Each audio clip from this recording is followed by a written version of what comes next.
벌써 여러 달 동안 계속되고 있는 그 이스라엘과 하마스의 전쟁을 우리는 간간히 뉴스를 통해서 소식을 전해 듣고 있습니다. 2024년 5월 기준으로 양측에서 상당한 인명피해가 발생하고 있는 것을 우리 뉴스를 통해서 볼 수 있었는데, 가자 지구에서만 벌써 3만 5천 명 정도가 사망했고, 그 중에 특별히 어린아이들이 8천 명 정도, 그리고 5천 명 정도가 여성, 그리고 2천 명 정도가 노인이라는 뉴스를 본 적이 있습니다. 그러니까 이스라엘과 하마스의 전쟁이 벌써 7달째 계속되고 있는 상황 가운데 있는데, 우리는 바로 옆에서 일어나지 않는 일들이기 때문에 잊고 지낼 때가 너무 많은 것 같습니다. 그래서 우리가 조금 더 고민해보는 시간들이 필요하지 않을까라는 생각들을 하는데, 왜 이스라엘과 하마스 전쟁의 이야기를 하냐면, 결국은 이스라엘과 하마스 전쟁, 사람들이 보기에는 종교 전쟁이라고 불릴 수 있는, 믿음과 믿음이 충돌하고 싸우는 이야기이기 때문에 우리들 가운데 그렇게 느껴질 수 있을 것 같습니다. 사실은 안에 내부적으로 들여다보면은 종교 전쟁은 아니지만, 사람들이 외부적으로 봤을 때 유대교와 어떤 이슬람교의 다툼 아닌가라고 생각할 수도 있을 것입니다. 그런데 우리가 이스라엘의 종교 분포를 살펴보면, 이미 이스라엘 안에도 10% 되는 사람이 무슬림을 가지고 있는 것들을 볼 수 있습니다. 그러니까 단순히 이게 어떤 종교가 다르기 때문에 나온 전쟁이라기보다는 영토 혹은 뭐 국가의 이익 뭐 이런 것들로 인해서 충돌하는 이야기일 수 있는데, 중요한 것은 너무나 많은 민간인들이 이렇게 사상자들이 나오고 있다라는 것입니다. 그래서 우리가 기억 속에서 오래되다 보니까 뭐 우크라이나 전쟁처럼 기억에서 점점 이제 사람들 마음 가운데 언제 끝나지? 왜 안 끝나지? 그러면서 기억에서 점점 사라지고 있는데, 우리가 좀 더 기억하면서 기도하는 일들이 필요하지 않을까라는 생각들을 하게 됩니다. 오늘 제목은 믿음이 충돌할 때입니다. 믿음과 믿음이 충돌할 때 어떤 일들이 일어나는가라는 생각들을 보면, 이스라엘과 하마스처럼 전쟁이 일어나는 것들을 볼 수 있고, 중세시대 때는 십자군 전쟁이라고 해서 이제 서유럽 국가들이 동유럽을 향해서, 그리고 비잔티움 제국을 향해서 어떤 그것의 구원의 손길들을 위해서, 그리고 예루살렘을 탈환하기 위해서 전쟁을 벌였던 역사들을 우리는 잘 살펴보고 있습니다. 그러니까 단순히 전쟁이라는 것은 어떤 뭐 경제적인 이득이나 영토 때문에 일어나기도 하지만, 종교 때문에도 전쟁이 많이 일어나는 것들을 우리는 역사적으로 알 수 있는데, 그 안에서 믿음과 믿음이 충돌할 때 우리는 과연 어떻게 살아내야 할 것인가, 어떤 포지션을 취해야 하고 어떻게 살아야 할 것인가는 굉장히 중요한 이야기 중에 하나지 않을까라는 생각들을 하게 됩니다.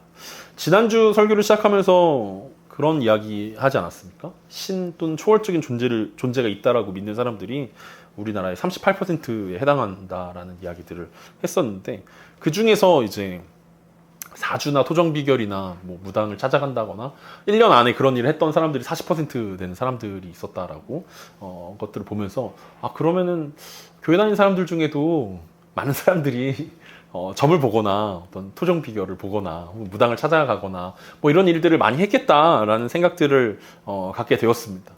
예수님을 믿는다라고 이야기하면서 자연스럽게 점집에 갔다 온 이야기를 하는 연예인들을 우리는 종종 TV를 통해서 볼 수도 있고, 그리스도인이라고 이야기하면서 문제가 해결되지 않을 때, 혹은 뭐 답답한 일들이 있을 때 이렇게 상담받는 것처럼 찾아간다라고 이야기하는 사람들도 우리는 종종 볼 수 있습니다. 예수님을 믿는 믿음과 어떤 무당이나 점을 믿는 믿음, 이 믿음, 두 가지 믿음 사이에서 충돌이 분명히 일어날 텐데, 그 충돌을 어떤 방식으로 어떻게 했길래 그 두 가지를 다 소유할 수 있었는지, 그게 궁금하기도 합니다. 오늘 본문은 이제 바울과 바나바가 루스드라에서 나면서부터 걷지 못하던 사람이 주님을 의지하는 믿음을 갖게 되었고, 그래서 주님을 의지함으로 바울과 바나바가 그 나면서부터 걷지 못하던 그 사람을 기적적으로 걷게 만들었던 그 장면 이후에 이어지는 내용들입니다. 그래서 기적적으로 못 걷던 그분이 걷게 된 이후에 어떤 일이 일어났습니까? 그 루스라는 곳에는 전설이 있었는데, 제우스와 헤르메스라는 이 두 신을 제대로 영접하지 못해서 심판을 당했던 그 전설 때문에 이 기적적으로 걷게 된 이야기와 전설의 이야기가 합쳐지면서 바울과 바나바를 제우스와 헤르메스라고, 그들의 현현이라고 생각하면서 제사를 드리고자 하는 사람들의 이야기가 지난주에 봤던 이야기입니다. 그래서 성 안에 수많은 사람들이 바울과 바나바를 제사하기 위해서 소를 끌고 화환을 들고 이제 찾아왔던 이야기가 지난주의 장면이었는데, 이런 급박한 상황에서 오늘 바울과 바나바가 어떻게 반응을 했는지 보여주는 내용, 그리고 어떤 설교들을 했는지를 오늘 본문을 통해서 우리가 살펴볼 수 있습니다. 우리가 이전에 비시디아 안디옥에서 바울이 설교했을 때는 회당이었고 유대인들과 또 하나님을 믿는 경건한 이방인들이 주로 있던 장소에서 했던 설교였기 때문에 오늘의 설교와 조금 다를 수 있었습니다. 왜냐하면 그들은 구약을 알고 있었고 유일신이라는 하나님을 섬기고 있었기 때문에 그 설교는 오늘의 설교에 비하면 조금 더 쉬울 수 있었겠다라는 생각들을 합니다. 왜냐하면 바로 구약 성경을 설명하면서 약속된 메시아가 예수 그리스도라는 이야기로 들어가면 됐는데, 오늘 설교의 대상이 되어지는 이 루스드라 사람들은 유일신을 섬기지 않는 사람들이었습니다. 그들은 그리스 로마 신화에 나오는 수많은 신들을 섬기고 있는 사람들이었기 때문에 오늘 좀 더 주의 깊게 바울의 설교가 그리고 그 내용이 어떠했는지 살펴보는 것들이 필요할 것 같습니다. 오늘 바울의 설교의 첫 번째 내용은 15절에 이렇게 이어집니다. 이르되 여러분들이 어찌하여 이러한 일을 하느냐, 우리도 여러분과 같은 성정을 가진 사람이라. 여러분에게 복음을 전하는 것은 이런 헛된 일을 버리고 천지와 바다와 그 가운데 만물을 지으시고 살아계신 하나님께로 돌아오게 함이라. 지난주에 잠깐 설명했던 것처럼 바울과 바나바를 향해 제사하러 오는 사람들을 향하여서 바울은 뭐라고 이야기하면 여러분과 같은 성정을 가진 사람입니다 라고 설명하고 있습니다. 같은 성정이라는 것은 같은 것을 경험하는 사람이라는 뜻인데, 인간의 희노애락 그리고 병듦과 죽음을 우리는 함께 공유하고 있는, 같은 것을 경험하고 있는 그저 사람에 불과합니다 라고 바울이 고백하고 있는 것입니다. 전쟁에서 승리하고 돌아오는 장군들을 향하여서 이 헬라 제국 시대 때는 이런 일들을 했다고 합니다. 그러니까 헬라 제국 때 장군들이 전쟁에 승리하고 이제 들어오면은 퍼레이드를 할 거 아닙니까? 스를 타고 이제 성에 들어오면 막 사람들이 길에서 막 환호하면서 그 마치 사울과 다윗에게 얘기했던 것처럼 사울은 천천히고 다윗은 만만입니다라고 막 환호했던 것처럼 이 장군 때문에 이기게 됐다라는 것들을 막 외칠 때 그 같은 수레 안에 노예에게 이렇게 얘기하라고 시켰다고 전해지고 있습니다. 당신은 그저 사람입니다. 왜냐면 사람들이 환호할 때 사람의 마음이 흔들릴 수 있다라는 거예요. 마치 자기가 잘해서 이런 결과들을 얻어낸 것처럼, 마치 내가 뛰어난 지략과 용병술과 어떤 무공을 가지고 이 전쟁을 승리로 이끌었고 이 사람들 내가 구원했어 라고 생각하면서 마치 자기가 사람이 아닌 것처럼, 마치 자기가 신이 된 것처럼, 우리가 얼마 전에 봤던 헤롯 왕이 그러지 않았습니까? 연설하다가 하나님께 영광을 돌리지 않아서 벌레 먹어서 죽게 되었던 장면처럼, 헬라 제국 때도 마찬가지로 장군들에게 꼭 옆에서 노예가 장군에게 당신은 그저 사람입니다 라고 이야기했다라고 전해지고 있는데, 바울 안에도 그런 마음이 들 수 있지 않을까라는 생각들을 하게 됩니다. 그러니까 바울과 바나바의 어떤 사역을 통해서 못 걷는 사람이, 나면서부터 걷지 못했던 사람이 걷게 되었습니다. 그리고 사람들은 바울과 바나바를 향해서 환호하고 있습니다. 제우스의 현현이다, 헤르메스의 현현이다 라고 이야기하면서 사람들의 환호성과 칭찬, 그리고 제사를 드리러 수많은 사람들이 그들 앞에 몰려드는 것들을 보면서 만약에 저였으면 조금 흔들렸을 것 같아요. 만약에 나에게 그런 환호와 어떤 사람들의 칭찬과 인정이 들어왔으면 조금 즐길 수 있지 않을까, 조금 누릴 수 있지 않을까, 이런 핑계를 댔겠죠. 사람들이 이렇게 몰려오고 나를 이렇게 숭배하러 오는데 조금 데리고 있다가 하나님에 대해서 얘기하면 좀 더 효과적으로 하나님을 전할 수 있지 않을까? 복음 증거의 입장에서 그렇게 생각할 수도 있겠다라고 타협할 수도 있었을 것 같은데, 바울과 바나바는 성숙한 사람들이었기 때문에 사람들의 환호와 인정에 넘어가지 않고 자신들이 한 일이 아니라 하나님께서 하신 일들이다라고 설명하고 있습니다. 지난주 우리가 이 같은 성정이다라고 이야기하면서 성경에 나오는 여러 인물들을 함께 언급한 적이 있습니다. 다윗도 얘기했고 엘리야도 이야기하면서 하나님을 의지했을 때는 그들이 엄청난 하나님의 사람으로 사역했지만 하나님을 의지하지 않았을 때는 그들이 평범한 사람이었다라는 것들을 우리가 함께 언급하면서 결국 우리도 마찬가지다라는 이야기들을 함께 나눴던 적이 있습니다. 하나님을 의지하니까 사람들에게 능력이 나타나는 거지, 하나님이 어떤 사람에게 특별한 은혜, 특별한 능력을 주었기 때문에 그런 일들이 나타나는 것들이 아니라는 거죠. 하나님을 향한 믿음과 나라의 인정을 향한 믿음이 충돌할 때가 우리 내면 가운데는 늘 있습니다.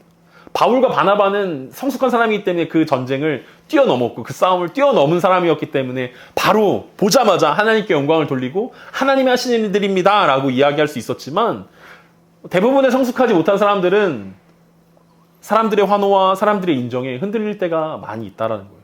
좋은 결과를 얻었을 때 내가 열심히 했기 때문에, 내 공로 때문에, 내가 수고했기 때문에, 내가 열심히 했기 때문에 이런 일들이 나타났다라고 이야기하는 경우들이 많이 있다라는 것입니다.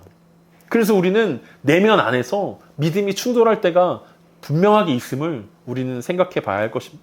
하나님을 따라갈 때의 믿음과 세상을 따라갈 때의 믿음이 충돌할 때가 늘 있다라는 거예요. 그래서 적절하게 우리가 누리면서 살 수 있는 방법들이 세상의 믿음을 쫓아갈 때 충분히 우리들 가운데도 진행될 수 있다라는 것을 우리는 생각해 볼 수 있습니다. 하지만 바울과 바나바는 절대로 자신들이 메시아가 될 수 없다는 사실들을 고백합니다. 그들은 메신저이지 메시아가 아니라는 것들을 이야기하고 있다는 거예요. 우리는 종종 우리의 힘과 노력과 어떤 성취를 통해서 나의 존재를 드러내려고 하는 경향들이 우리 가운데 있습니다. 인정받는 사람이구나. 내가 꽤 괜찮은 사람이구나. 나의 노력으로, 나의 수고로 이런 것들을 이루었구나 라고 생각합니다. 그 이면에는 어떤 마음들이 있냐면 그것들을 이루지 못한 사람들을 향한 비난이 들어 있습니다. 열심히 하지 않아서 그래. 조금만 열심히 했으면 너도 성공할 수 있었을 텐데, 조금만 열심히 했으면 너도 승리할 수 있었을 텐데, 조금만 열심히 했으면 너도 인정받을 수 있었을 텐데 네가 게으르고 부족하고 능력이 없어서 그렇게 한 거야 라는 그 자본주의적인 능력주의 사회에 우리는 물들어져 있기 때문에 세상의 믿음을 취할 때가 많이 있다는 거죠. 내가 얻은 것은 나의 능력이고 저 사람이 얻지 못한 것은 저 사람의 실패 혹은 실수야, 혹은 그 사람의 실력이야 라고 폄하할 때가 있다는 거죠. 근데 바나바는 속지 않았다는 것입니다. 하나님이 하시는 일이었고 하나님의 능력이지 절대로 자신의 공로가 아니었다는 것을 잘 이야기하고 있습니다. 그래서 그들은 다시 한번 모여있는 군중들을 향해서 자신들이 복음을 전하는 이유에 대해서 이렇게 설명합니다. 헛된 일을 버리고 천지와 바다와 그 가운데 만물을 지으시고 살아계신 하나님께 돌아오라는 것이 바울이 전하는 핵심 복음이었고, 그들이 그렇게 돌아오기를 기대하면서 바울과 바나바가 사역을 하고 있다는 것입니다. 바울이 말한 헛된 일들은 무엇입니까? 바로 지금 이 루스드라 사람들이 제우스와 헤르메스 같이 그리스 로마 신화에 나오는 그 신들을 섬기는 것이 바울이 보기에는 헛된 일이라고 이야기했습니다. 왜냐하면 그들은 진짜 신이 아니라 인간들이 만들어낸 신에 불과하기 때문에 그렇습니다. 그래서 참 신이신 하나님께 돌아오는 것이 복음이고 그것이 하나님께서 여러분들을 초청하는 것이다라고 설명하고 있는 것입니다.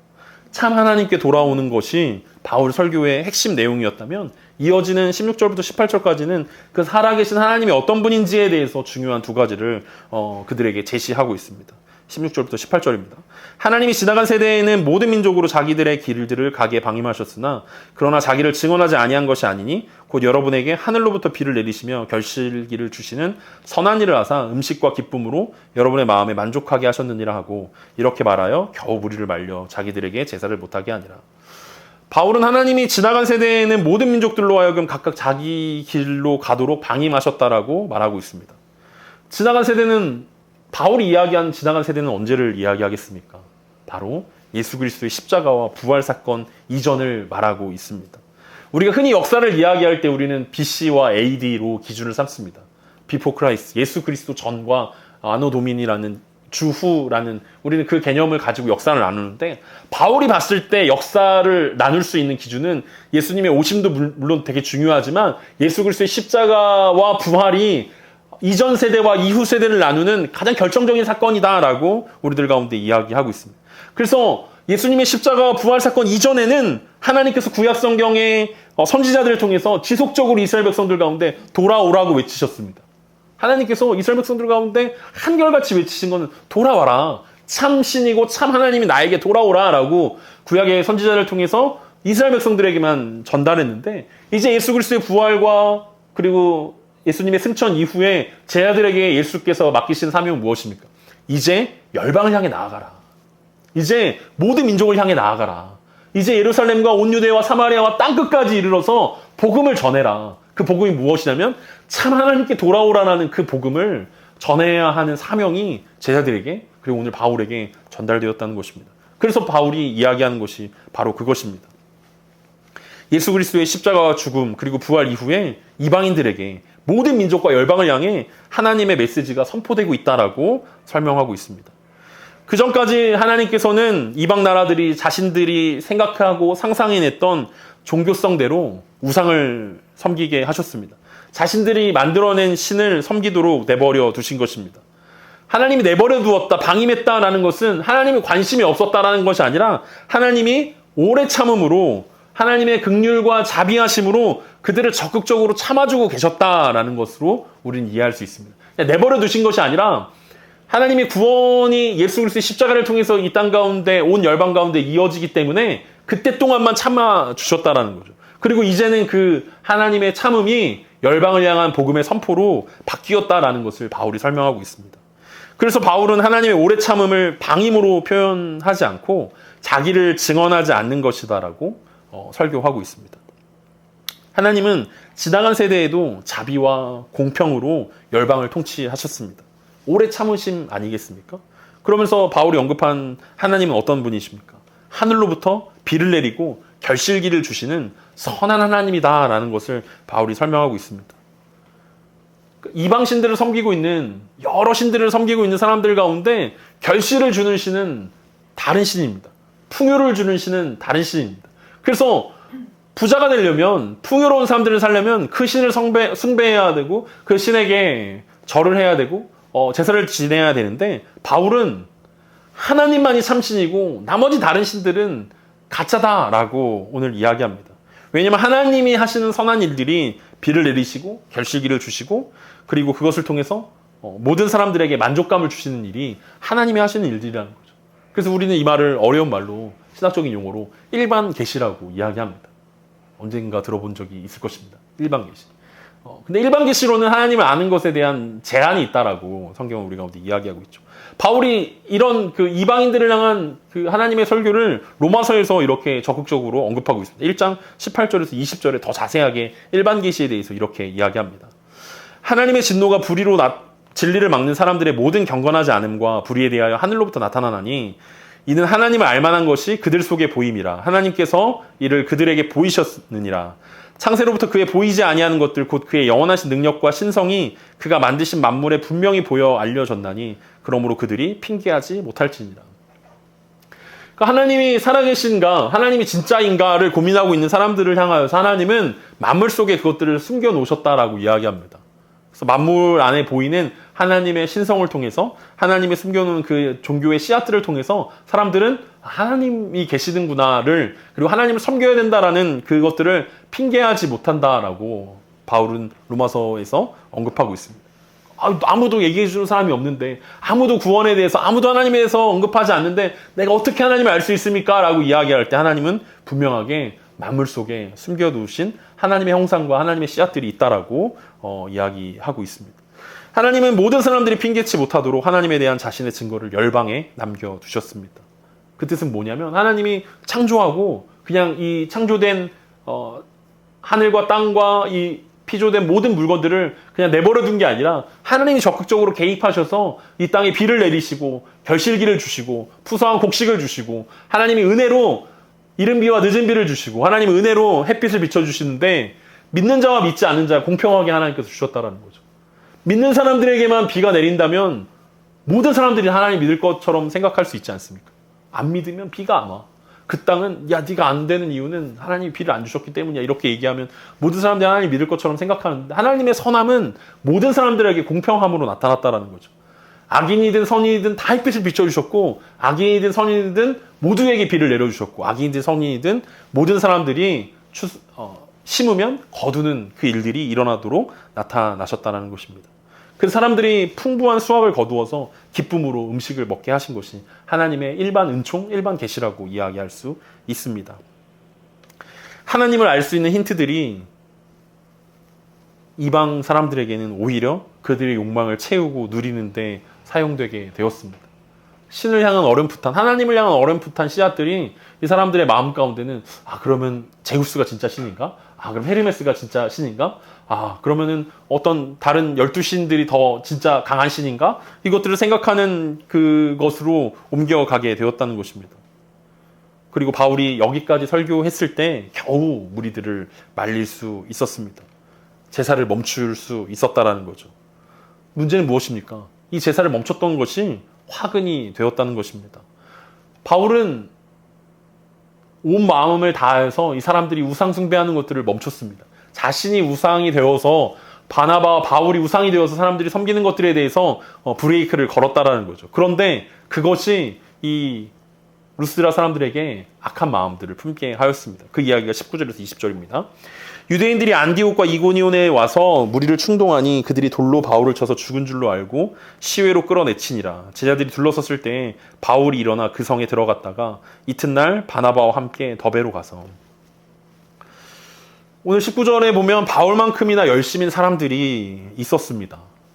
우리가 비시디아 안디옥에서 이고니오로 넘어갈 때 산을 몇 개나 넘어야 되고 엄청난 험한 산을 넘고 힘든 강도의 위협들을 넘어야만 올 수 있는 땅이었다라고 이고니온을 설명했는데, 바울은 복음을 향한 열심 때문에 그 땅을 넘고 산을 넘고 물을 건너서 이고니온으로, 그리고 이고니온에서 루스드라로 넘어왔는데, 바울을 죽이고자 결심했던 사람들의 열심이 바울과 똑같은 일들을 해내게 했다는 거죠.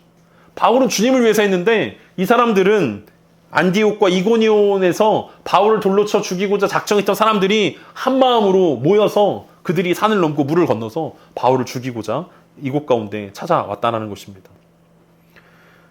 바울을 죽이고자 열심히 사로잡힌 이 사람들이 여기까지 바울을 쫓아와서 바울의 예전 생각들을 하게 만들었습니다. 마치 바울이 예전에 다메섹으로 가는, 다메섹에서 예수님을 믿는 사람들을 핍박하러 갔던 그 장면이 바울에게는 떠올랐을 것입니다. 아니, 여기까지 찾아온다고? 라는 생각이 바울 마음 가운데 들었을 겁니다. 자신도 예루살렘에서 다메섹까지 힘들게 막 걸어서 그 사람들을 핍박하려고 갔던 그 열심처럼 이 사람들도 똑같은 그 잘못된 종교적인 열심 가운데 사로잡혀서, 종교적인 그 믿음 가운데 사로잡혀서 바울을 잡으려고 쫓아왔다라는 것입니다. 바울을 돌로 치려고 계획했던 사람들이 그 계획을 성공시키고자 루스드라까지 수백여 킬로미터를 달려왔습니다. 그리고 그들은 루스드라 사람들을 충동하였습니다.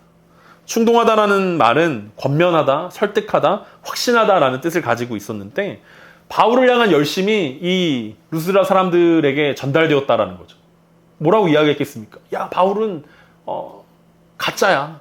바울이 전하는 복음은 거짓말이야. 라고 사람들을 충동하지 않았겠습니까? 그런데 루스드라 사람들이 갑작스럽게 왜 그 충동에, 그들의 권면에, 그들의 가르침에 그들이 확신을 주려고 하는 그 마음 가운데 넘어가게 되었습니까?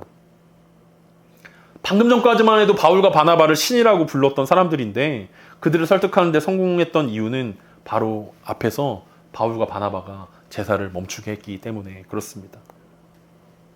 마치 예수님께서 예루살렘에 입성하실 때 환호했던 군중들이 며칠 지나지 않아 예수님을 십자가에 못 박으라고 외쳤던 것처럼, 이제 바울을 향해 신이라고 제사 드리려고 했던 사람들이 바울을 죽이는데 동참하기에 이르렀다는 것입니다. 루스드라 사람들이 자신들의 태도를 바꾼 이유가 무엇이었겠습니까? 바울과 바나바가 자신들이 생각하는 신이 아니었기 때문에 그렇습니다. 사실 루스드라 사람들에게는 바울과 바나바가 진짜 제우스냐 진짜 헤르메스냐는 별로 중요하지 않은 이야기였습니다. 그냥 그들은 제우스인 척만 해주면 되는 거였습니다. 헤르메스인 척만 해주면 되는 거였어요. 나머지는 그들이 다 알아서 할 수 있는 일들이었다는 거죠. 그들이 바울과 바나바가 진짜 제우스인 것처럼, 진짜 헤르메스인 것처럼 연기만 해줬으면 이 루스드라는 성지가 됐을 것이고 그곳에는 수많은 사람들이 몰려들었을 것입니다. 이미 루스드라라는 이 땅은 제우스 신전으로 유명한 곳이었는데 그곳에는 제우스 신전이 있었을 뿐만 아니라 많은 사람들이 제우스와 헤르메스, 아프로디테 같은 신들을 섬기는 것이 그들의 생계에 큰 도움이 되는 사람들이었을 것입니다. 어떤 사람들은 신전에서 일함으로써 제사 지낼 재물을 판매함으로, 또 어떤 사람들은 신전에 나오는 사람들에게 음식을 팔고 숙박업소를 제공함으로, 또 어떤 사람들은 우상을 깎아 만들므로 그들의 생계를 유지하고 그들이 부자가 될 수 있는 기회였는데 바울과 바나바가 그것을 멈추게 했다라는 거죠. 그리고 오히려 멈추게 했을 뿐만 아니라 그것이 다 가짜라고 이야기했던 그들을 신으로 절대 모실 수 없다라는 결론에 이르렀다는 것입니다. 어떤 사람들은 대대로 그들에게 이어져 내려오는 이방신들을 향한 신앙을 지키기 위해서 바울과 바나바가 필요했었을 것입니다. 근데 바울은 설교를 통해서 그들의 제사를 멈춰버렸고 그것은 마을의 축제가 멈춰졌다는 것이고 마을의 경제가 무너지게 만들었다는 것이고 오히려 그들의 기대가 실망함으로 비난으로 비판으로 바뀌게 만들었다는 것입니다. 바울은 복음을 선포했는데 그 복음이 이 마을을 힘들게 했고 마을 사람들을 어지럽게 만들었습니다. 그들의 해를 깨친다라고 생각했고 마을 사람들에게 이 루스드라 성 사람들에게 바울과 바나바는 공적이 돼버리고 말았다는 것입니다. 그래서 그들은 바울을 제거하는 것에 동의했습니다. 그리고 유대인들은 전통적인 사용 방법으로 바울을 돌로 쳤습니다. 그럼 사람을 돌로 쳐서 죽인다라는 것은 진짜 잔인하기 이를 데 없는 방법이지만 구약 성경에서 하나님의 율법으로 이스라엘 백성들 가운데 신성모독에 해당하는 죄는 돌로 쳐 죽이라고 명령한 적이 있습니다. 그래서 유대인들은 계속해서 수천 년이 지났지만 돌로 쳐서 사람을 죽이는 사형 제도를 사용하고 있었습니다. 그런 방법으로 바울을 돌로 쳤다라는 거죠. 그러니까 오늘 바울이 살아났다라는 것은 굉장히 이례적인 일들이었습니다. 돌로 친다라는 것은 사형제도였기 때문에 죽이려고 치는 거지 어떤 매질을 한다거나 어떤 훈육을 한다거나 이런 징계의 의미가 아니라 사형에 해당하는 죄였기 때문에 그렇습니다. 그리고 돌로 칠 때는 증인들이 먼저 그들에게 그 사형수에게 안수를 하고 큰 돌로 내려친 다음에 사람들이 이제 돌을 던져가지고 거의 돌 무더기를 만들고 또 어떤 기록에는 아예 땅을 파서 못 움직이게 만들어 놓고 머리를 향해서 돌을 던졌다는 굉장히 잔인한 방법으로 바울을 돌로 쳤다라는 것입니다. 그때 바울은 어떤 마음이 들었을까요? 돌로 치는데 증인이 되었던 스데반이 생각나진 않았을까라는 생각들을 합니다. 아마 스데반의 기도와 똑같이 돌을 치는 사람들을 향하여서 하나님께 용서를 구했을 수도 있었을 것 같습니다. 하나님, 제가 스데반을 죽일 때 했던 것처럼 이 사람들도 아무것도 모르니까 자신을 향해서 돌을 치고 있는데 그들의 죄를 용서해 주시고 그들을 사랑해달라고 기도했을 수도 있었을 것입니다. 아니면 이제 사명을 마쳤다는 안도감이 들어서 이제 주님 곁으로 나아가고자 스데반이 하늘을 우러러봤을 때 하늘문이 열렸던 것처럼 바울에게도 그런 일들이 일어나진 않았을까라는 생각들을 하게 됩니다. 정확하게 성경의 기록은 없기 때문에 바울은 호흡이 멈춰졌다라고 이야기합니다. 그리고 성 밖으로 버려졌습니다. 우리가 궁금한 것은 바울이 돌로 침을 당할 때 바나바와 그리고 20절에 나온 제자들은 도대체 뭘 하고 있었을까라는 생각들을 하게 됩니다. 바울을 위해서 기도했을까? 아니면은 예수님의 제자들처럼 도망쳤을까? 그래도 바나바는 동역자인데 뭘 하고 있었을까라는 생각들을 하게 되는데 조금 약간 바나바가 비겁한가? 라는 생각도 하게 되지만 20절의 이야기를 보면서 위로가 되어집니다. 성 밖에 버려졌던 그 바울을 향해서 바나바와 루스드라에서 얻은 몇 명의 열매인 제자들이 마치 여리고성을 돌았던 것처럼 바울을 둘러서서 바울을 위해서 기도했던 것 같습니다. 앞에서 얘기했던 것처럼 바울이 당한 돌팔매질은 사형에 해당하기 때문에 거기서 살아난다는 것은 거의 불가능한 일들일 것입니다. 도망치는 것 아니고서는 살아날 수가 없는 상황임에도 불구하고 20절에서 언급했던 것처럼 어떡합니까? 제자들이 둘러섰을 때 바울이 일어나서 그 성에 들어갔다라고 말하고 있습니다.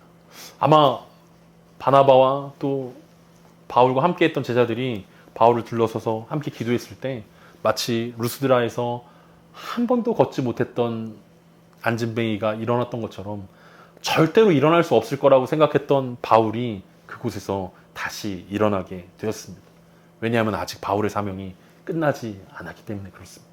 하나님께서는 바울을 이방인 사도로 삼겠다라고 말씀하셨고 이제 1차 전도 여행 중에 있기 때문에 그렇습니다. 그래서 바울은 극적으로 살아나게 된 것입니다. 하루 만에 바울은 다시 더베라는 곳으로 전도 여행을 이어갔다라고 오늘 누가는 기록하고 있습니다. 많은 학자들이 이 참 바울의 구사 일생을 보고 불가능한 일들이다라고 이야기하지만 그 속에서 하나님의 역사가 나타난 것입니다. 바울은 이때를 회상하면서 고린도후서에서 자기가 돌에 맞아 죽을 뻔했던 경험들을 간증하기도 합니다. 그리고 갈라디아서 6장 17절에서 바울은 이 편지를 보내면서 이후로는 누구든지 나를 괴롭게 하지 말라 내가 내 몸에 예수의 흔적을 지니고 있노라 라고 언급하고 있습니다.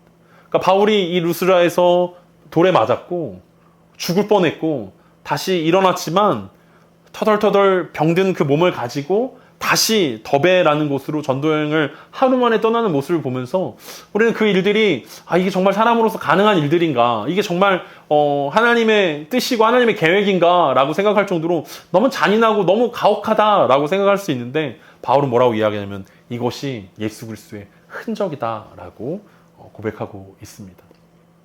바울이 한 걸음 한 걸음 더베로 향해 나아갔을 때 흘려진 그 피가 바울의 흔적이 아니라 예수의 흔적이었다라는 거죠. 그리고 바울은 그 사명을 감당하고자 계속해서 걸어 나갔다라는 것을 우리는 볼 수 있습니다. 루스드라에서 바울이 섬기고 있는 하나님을 향한 믿음과 루스드라 사람들이 섬기고 있는 제우스와 그리스 로마 신들을 향한 믿음이 충돌했을 때 어떤 일들이 일어납니까? 고난이 바울에게 다가왔습니다. 하지만 그 충돌은 바울에게 그리스도의 흔적을 남겨주었습니다. 바울과 바나바는 우리처럼 내면에서 믿음이 충돌하지는 않았을 것입니다.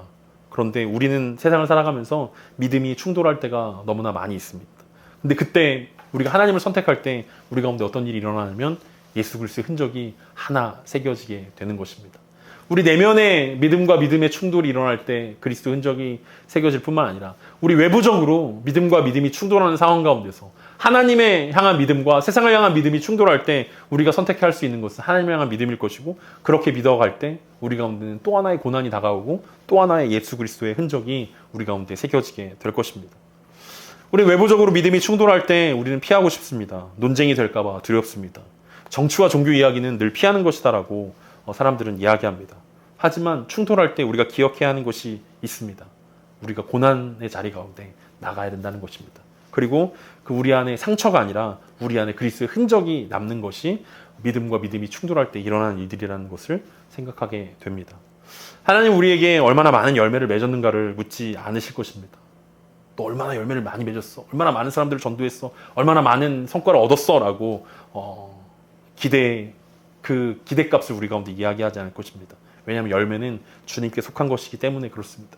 루스드라에서 간신히 제사를 막았지만 바울은 실패한 것처럼 보여지고 아무런 열매를 얻지 못한 것처럼 보여질 수도 있습니다. 하지만 그 속에 예수 그리스도의 흔적이 새겨졌기 때문에 바울은 실패한 것이 아닌 인생이 될 수 있었을 것입니다. 우리의 삶 가운데도 마찬가지일 것입니다. 하나님께서 우리 가운데 열매를 묻지 않으시고 우리 안에 흔적을 물으실 것입니다. 그리스도를 향해 함께 십자가를 지고 함께 그리스도의 흔적을 새겨가는 우리의 삶들 되어지길 간절히 소망합니다.